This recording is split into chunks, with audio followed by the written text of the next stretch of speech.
This is she able with the Horse-Human Connection Matrix podcast. Recently, I've been reflecting on the name of the podcast and all that it means as I continue to broaden on different topics and still circle back to horses, sometimes just because it's in the name and sometimes because it's a really big part of my life. So the Matrix is really my life and how everything is interconnected, the things that I talk about. And as I get further down this healing path that I've been on for most of my life, but more specifically the transition in the last 10 years from living on a 200-acre ranch, mostly with animals, not that I didn't have human contact, but transitioning back into interacting more with humans with a much greater awareness, I can't help but notice and reflect and want to share about what horses have taught me. And it's very rich. And I know that people teach other people and all kinds of spiritual experiences people have broadened their awarenesses. And I do believe that the whole planet is growing in awareness. But today I wanted to talk about and list some of the things the horses have given me, some of the experiences, and then talk about human relationships, maybe even specifically romantic relationships. And it brings myself clarity to know what I want moving forward, because like horses, humans are not meant to live alone. We are social creatures. Some of the things horses have taught me about relationships are that every member belongs, even when leadership is usurped. And that can happen at any time, because the best horse needs to be the leader. The lead mare, who's responsible for the emotional and physical well-being of the herd, needs to be able to be cued into everybody, needs to be the most intuitive, the most aware, not only of predators in the wild, but of the herd and the dynamics. And so that can be challenged at any time. And it's to the good of the herd that the best leader be the leader. They've taught me about that. They've taught me that there's no ego in being demoted from the leader or whatever hierarchy gets juggled, that every member still has value and they're not seen as, in a linear fashion, less than. They're just doing what's best for the herd. They've taught me about belonging. Everybody belongs. And some of the ways they've taught me that is sitting quietly in stillness with them in the round pen and being filled with this feeling of love, being in a love bubble that is what horses must live in all the time. I've felt that several times. I felt it at Equinicity, approaching a wild herd of 30 horses. Their force field, their energy love force field is so large and so powerful that you can, if you're sensitive, feel it as you walk into it. Horses have taught me stillness. If you have horses or have been around horses, you know about that usually 10 a.m. head bob that happens after they're done eating. They often go into a very deep meditation with a very small occipital bob in their head. And there's a stillness in them, especially at that time, that has taught me a lot. I've mentioned before that my older mare, Firefly, has demonstrated when there's chaos and several beings, horses and humans, in the round pen together, how to ground yourself and observe and help everybody else ground and bring the situation to a different emotional regulation by just being still and having the intention. They've taught me about feedback and slowness in doing meridian work, bladder meridian acupressure, Masterson method. There's a podcast all about that, and how watching for the feedback from the horse in their releases, in their asking for what they need. There's a loop there that I think too often we don't apply when we're with humans. They've taught me about rhythm and connection through rhythm. And that's not just like our rhythm of walking, although that's pertinent. And it's not like always just a rhythm of dancing or music. It's a rhythm in our day, like how we connect with our routines, how we connect to each other with our rhythms, how our rhythms can be syncopated or synchronized or chaotic. They've taught me about mirroring. Mirroring is something in psychology that is really important. And I believe it's a really important part of any relationship when we can show the other person, or horses showing us, or horses showing each other, without reactivity, who we are, the feedback we get from the world is so valuable. The term "meet them where they are," or "I'm going to need to meet you where you are," is a horse training phrase. It's also been adopted into a lot of psychology. And it's something that comes from knowing horses, from knowing that if they're dysregulated, you've got to be where they are and either bring them down or go up first and then come down. There's all kinds of philosophies about it, but we do that with people too.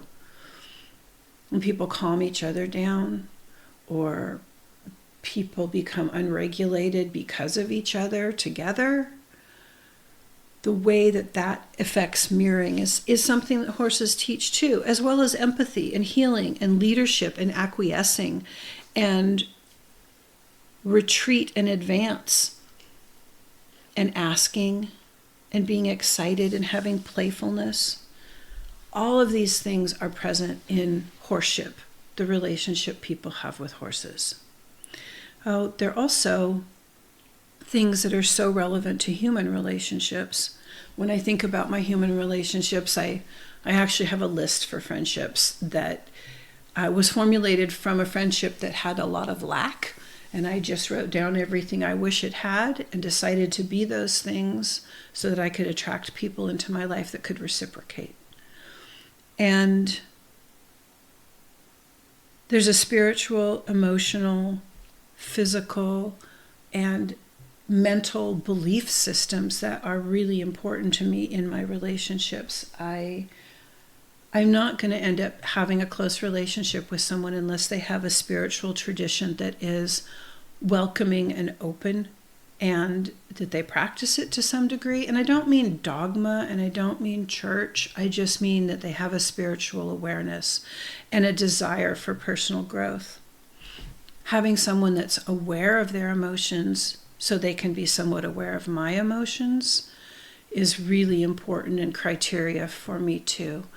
Especially as I'm a person who can become dysregulated. And not that I need much help with that anymore, but I do need awareness and grace. I don't know how you can really have a relationship with someone if you're not aware of your own emotions, or at least if you do, it's going to be extremely limited. Now, the physicality, like having a physical relationship with someone, and if that's in a romantic sense, or even with friendships, having affection and being able to be in the same physical location at least some of the time, be in each other's company so that you can feel their energy and really be with them. That's an important component of relationships for me, and I think for most people. Having a belief in something that's bigger than myself in a romantic relationship, having the relationship be more important than either person is a concept that I value. And then having something above the relationship, a spiritual sense that governs more well-being than just the relationship and just the individuals in the relationship, is important. I want to be inspired by my friends. I want autonomy, and I want acceptance. I want companionship and empathy, and people to be able to mirror, at least to some degree, without being terribly reactive. It doesn't seem like that's asking a whole lot, but it's difficult. It's really difficult to connect, especially at my age. I'm very fortunate that recently I have some new friends that have really fed me and can meet me where I am with all of those things. It seems like it should be more simple. Several years ago, I went on a trip. I wanted to see some of the desert. I wanted to see New Mexico, and there's a beautiful national park called the Gila. And I went there. It was slightly off season. I found somebody with horses that led trail rides for several days at a time and hunting trips with horses and donkeys down into canyons and arroyos in the New Mexico Gila. It's quite a large area, and it's very, very beautiful. And it was off season, and the man didn't have anyone else, but he was still willing to put me up in what had been his bunkhouse because his staff had gone home, and take me on a couple of day rides rather than an overnight. As we rode out, I was happy. I was just so happy to be doing this and being on a horse and being in a beautiful place and having someone lead me so I didn't have to worry about lots of things. And as we were going down this one trail, it was rather steep and rocky, and my horse was very sure-footed. I began to feel like I was channeling an Indian woman, a squaw. And I was struck by how little conversation there was between me and this man. And I think that's where the channeling came from. And as I imagined or channeled that I was this Indian woman from long ago riding behind this man on horseback down into this arroyo, I realized how little there was to say.